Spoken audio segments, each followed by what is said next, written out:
I ran into the house and slammed the door behind me. Looking around frantically, I called for my parents. At that moment, I became about 4 years old again. My fear congealed in my guts when I realized they weren't home. They were gone, out of town, wouldn't be back until tomorrow night. That's why I'd been staying at Billy's in the first place. That's why Billy was thump, thump, thump. "Open up, Johnny, I know you're in there," said a slurry voice, sing-songing the words as the owner tried to bowl the door down. I turned and shot the bolt before backing away from the front door as though it might bite me. The wood on the thick old door, solid enough to rattle the windows when it slammed, looked like it was bowing in as whatever was on the other side pushed at the wood. The door warped and twisted and suddenly seemed made of clear film as handprints imposed their image into it. It couldn't be. It just couldn't be. My dad had said that door was a foot thick when he installed it, and now it was bending and warping like melted wax. It was too much. I ran into the kitchen and slammed the door. I threw a chair in front of it too, for good measure. After I was certain that I had jammed it in there good, I backed away slowly with wide, staring eyes. I jumped suddenly and shrieked like a tea kettle when my jeans-clad bottom came into contact with something solid. I felt stupid when I realized it was just the fridge. Even laughed a little, thinking maybe I'd exaggerated this whole thing. That's when I heard a terrible cracking sound coming from the living room. It was the sound of wood splintering as its dimensions are violated. He'd be through soon. He'd be through, and he'd have me. Patches would be through. Billy, Randall, Scotty, and I had been friends since we were young. We'd been inseparable, thick as thieves, and the terrors of our neighborhood since we were old enough to walk. Don't get me wrong or anything, we weren't bullies. We weren't bad boys. We ate our vegetables. We were in before the streetlights came on. We kept our grades up. We were polite to anyone that we met. The problem was that we liked to play pranks. What child doesn't like to pull a prank now and then? Attack on a teacher's chair, a whoopee cushion on a classmate's seat, a frog in a backpack. We'd done them all, and it had given us a bit of a reputation as troublemakers. When school ended for the summer, and the four of us moved on to middle school, I'm pretty sure the teachers at our old elementary school threw a party to celebrate. We were all just looking forward to summer, a summer of pranks and mischief, but none of us could have foreseen what was to come. After 3 weeks of no school, limited parental supervision, and way too much free time on our hands, we started to get bored. We'd pulled some pranks. Putting mud in Miss Laverne's washing machine had almost gotten us caught, but most people were already wary of us because of our reputation as pranksters, so it was getting hard to pull a really good prank like we wanted.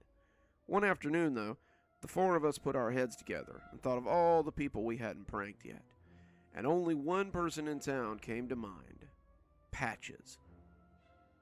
The front door crashed open like it had been shot with a cannon, but in the wake of the break-in, I was treated to nothing but a long silence from the living room. No footsteps headed towards the kitchen, no slurry voice trying to call me out. Just a long, uncomfortable silence as I sat with my back against the solid old refrigerator and waited to see what would happen. I counted in my head, 1, 2, 3, and when I got to 100, I worked my way up to my feet and took a hesitant step towards the kitchen door. That's when the knob started to turn frantically. It turned left, then right, then left again, and someone pushed against it and swore loudly when the chair stopped it from opening.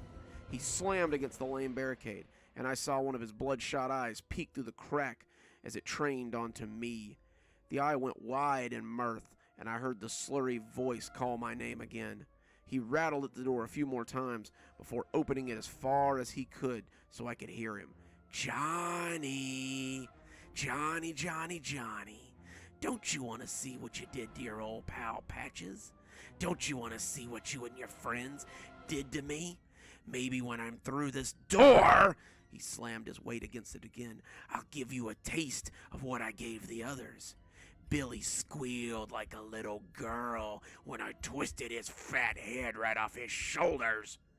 He screamed through the door as he put his whole weight into the hit, and the legs of the chair started bucking as it got ready to give. I didn't wait to see what would happen. I tore up the stairs as fast as I could, taking the little staircase in the kitchen. Just as my feet touched the bottom step, I heard the door crash open, and I put on a burst of speed. As I hit the halfway point, something grabbed my ankle, and I fell hard onto the rough wooden steps. I bit my tongue on the way down, and felt my lips split as I hit the stairs. One look at what stood at the bottom, though, and both of those pains were nothing.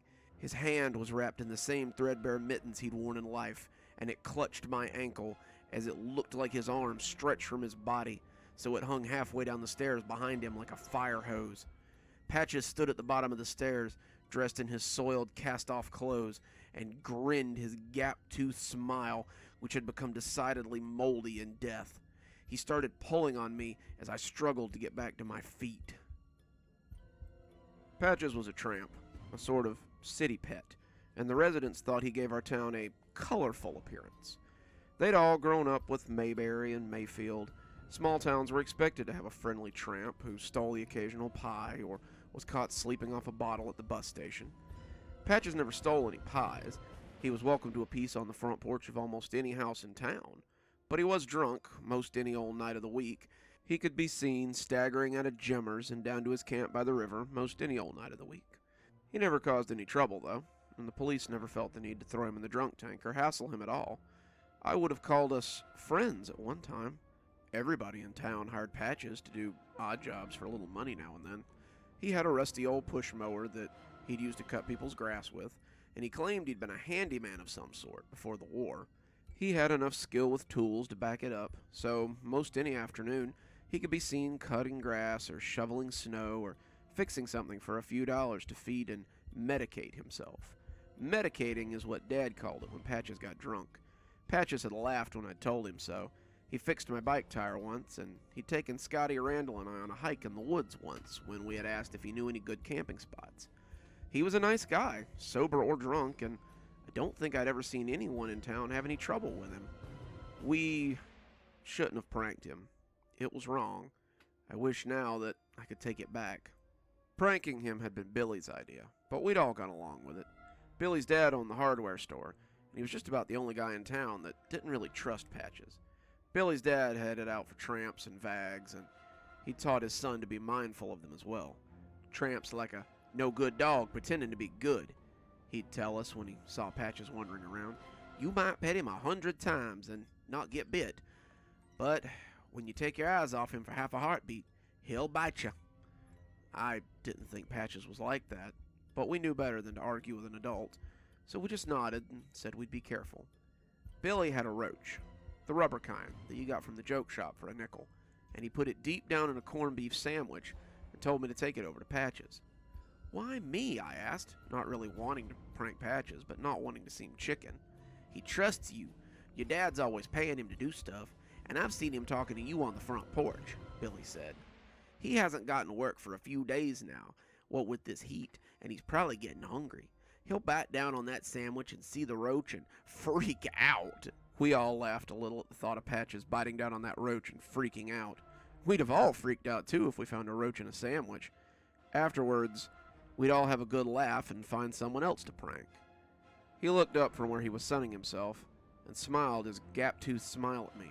"Oh, well, hey there, Johnny-O. What you say, old sport?" he asked in his thick southern drawl. "Nothing much. My mom packed me a corned beef sandwich for lunch, but I'm not really a big fan of corned beef. I thought you might like it." I held the sandwich out to him and tried my best not to smile. Patches took the bait at once. "Oh, well, say there, that's mighty fine of you, old sport. Been here a day and a half since I had me any victuals." He took the sandwich and had a big bite, chewing with relish. "By the way, I saw Miss Laverne's washing machine."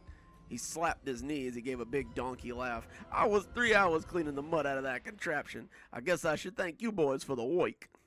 He laughed a little and took another bite, and when he did, I saw the gleaming head of the plastic roach sticking out of the sandwich.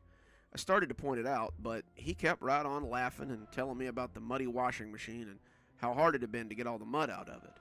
Apparently, he'd had to remove the drum and rinse it in the yard and then put the whole contraption back together. When he'd finished, and it was time to get paid, he He took another bite and said through a mouthful of corned beef, "You know that old skinflint only gave me $1 for all that work. She tells me not to spend it all in one place." He brayed more laughter, but as he went to bite again, something happened. He wheezed a bit, his throat working to swallow the load of corned beef, and I realized with horror that he'd swallowed the plastic roach, too. The mat of corned beef and the hard plastic roach were stuck in his throat, and as he coughed and gasped, I realized he was choking. Billy, Randall, and Scotty broke cover and ran over to see what had happened, but by then, it was already too late. He had melted to his knees in the dirt, coughing his life out as the wad of half-chewed food hung like plaster in his throat. All the backslapping in the world wouldn't do anything for him. We sent Scotty and Randall to call an ambulance, but Patches was dead before they even left the riverside. His face was a dark purple color at the end as he clawed at his throat. Billy and I clapped him on the back again and again, but we might as well have been slapping a tree trunk. If you've never seen a man choke to death, then you may not know what it looks like, but I'm here to tell you that it's not as clean as it looks on TV. Patches hacked and coughed, tried to bring it up, clawed at his throat until his skin bled, and then, finally, he gave both of us a final look and pitched over onto his face, a look of terror and confusion stamped there forever. The hand gripped my ankle, and I could feel his fingers trying to twist it through the shoe. Maybe he meant to break it. Maybe he just wanted to make me hurt bad enough to let go. Whatever his intention, I wasn't about to play along. I twisted my foot a little and let the sneaker slip off as it slapped back into his palm like a rubber band. Patches howled in rage, but I wasn't going to give him a chance to recover. I sprinted up the stairs and slammed my door closed behind me. I shot the lock and pushed the desk in front of the door as I thought about how best to escape. I needed to get out. I needed to escape, but I needed a plan before I went. I grabbed my backpack from the closet and threw some clothes into it, taking the $10 out of my desk I'd been saving for a new bike and putting it in my pocket. I stuffed my scout sleeping bag in as well. I felt a surge of joy for half a second when I remembered my old rifle my dad had used for hunting ducks in the fall, but that joy withered when I remembered that it was locked up in my dad's gun safe in the basement. I settled for a Swiss Army knife and a little fire starter kit that Randall had given me for my birthday, and took one last look around. Some baseball cards went in, maybe I could sell them, and a nice pocket watch my granddad had given me before I stopped and realized it was too quiet outside. Why wasn't he trying to get in? I put my hiking boots on and stuffed some socks into the bag before I slung it on and looked at the window. It would be a long drop to the ground, but I could hang off the kitchen roof and maybe not break my ankle if I was careful. My eyes flicked back to the door, and for a moment, I felt the urge to fling it open and confront my attacker head on. The suicidal urge passed quickly, though, and I crept over to the door and laid my ear against it instead, trying to hear what might be going on the other side. The bang from the other side made me jump back in fright, and Patches laughed his donkey bray. "Ha ha ha ha! Come out, Johnny! There's no escape now!" The ambulance had come, and the paramedics had pronounced him DRT, dead right there. Warner Mads, the fat volunteer firefighter who was on paramedic duty that day, had laughed when he said it, but none of the rest of us found it very funny. We all watched them put him on the stretcher and cover him with a sheet before they slid him into the covered truck they used as an ambulance and took him to Porter's mortuary. We spent the next week in a state of pure dread. "What if they find that roach in his throat?" Randall would say as we tried to get back to normal. "What if they cut him open and find it, and they decide that we killed him?" Billy punched him in the arm after we had all ignored him for about the 1,000th time. "So what if they do? It's not like we meant to kill him. We just wanted to prank him, that's all." "But what?" Randall started, but Billy punched him again, and Randall knocked off so he could rub at his arm. "Shut up, Randy. If you keep talking about it, then someone's going to start asking questions. Why don't you guys come stay over at my house? My dad's working the late shift, and Johnny's parents are out of town, so he's staying with me anyway. We can have a sleepover and forget all about this crap." We all agreed that sounded like fun, and when the sun set Friday night, we were all sitting around a camp lantern in Billy's room telling scary stories. Billy had wanted a fire, but his dad had absolutely forbidden it, and so the best we could hope for was the small lantern on the floor of his room. His mom had gone to bed shortly after dinner, saying how tired she was, and we'd been left to our own devices for hours. We'd played games, watched a little TV in the living room, and raided the kitchen for snacks before finally deciding that it was time for the traditional scary stories. Billy got to tell the first one since it was his house, and he told us about an escaped asylum patient who'd killed the previous owner of this very house. He claimed that on quiet nights, you could still hear them begging for their lives and the almost inaudible sound of a man dragging his knife along the wall as he hunted for the last of the children in the house. Randy got pretty scared, but that was far from new. After Patches, he seemed to be scared by most everything. Thinking of Patches made me think of a story of my own to tell, but I hesitated and let Scotty go first. Scotty told a story about a skinned dog who killed a bunch of boys on a camping trip, and even though a skinned dog with bones poking out and his jaws full of slobber sounded a little scary, it was pretty stupid all told. When one of the boys managed to kill it and discovered that there was a whole pack of them that then ripped him to shreds, we all rolled our eyes and threw our pillows at him. He laughed and threw his back, and one pillow fight later, Billy asked if I had a story. I do, actually, but it's not really a story. I thought I saw Patches the other day. Everyone went quiet. Randall looked like a goose had walked over his grave. Scotty sucked air through his teeth, and Billy punched me in the arm in a less than playful way. That ain't funny, man. That ain't funny a little bit. But I told him I wasn't joking. I'd seen him on and off for days since his death. Pressed up against the glass of the grocery store, his gap teeth covered in mold and his face a purple and red patchwork. At his old camp when my dad and I drove past, and even when I didn't see him, I could swear I smelled the odor of peppermint candy and rock gut whiskey, the smells of Patches. But last night was the worst yet. I woke up all of a sudden and there was someone standing at the end of my bed. I thought it might be my dad, checking up on me, and then I smelled the peppermint and the sweet smell of alcohol, and I knew who it was. I didn't say anything, but he smiled at me from the foot of my bed, and his mossy teeth glinted in the moonlight. "That was a rotten trick, Johnny," he whispered, and his voice was hoarse and cracking. "Maybe I'll come play a trick on you boys sometime. See how you like it. Sleep tight then." Then I blinked, and he was just gone. They all sat there gape-mouthed for a heartbeat or two, and then Randall started laughing.